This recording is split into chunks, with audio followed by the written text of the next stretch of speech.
Budianto Jauhari, pelaku penganiayaan istri yang sedang hamil berinisial TM berusia 21 tahun di Serpong, Tangerang Selatan, meminta maaf saat konferensi pers di Polres Tangerang Selatan pada Selasa 18 Juli 2023. Budianto Jauhari mengaku khilaf dan mengakui kesalahannya telah melakukan KDRT terhadap istrinya.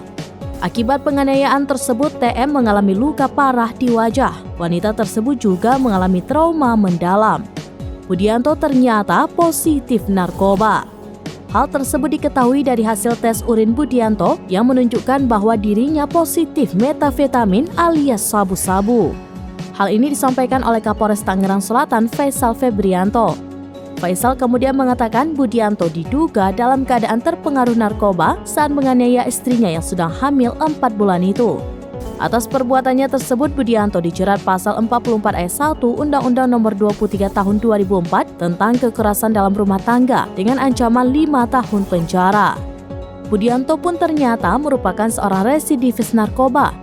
Ia pernah divonis oleh Pengadilan Negeri Tangerang atas kasus narkoba jenis ekstasi.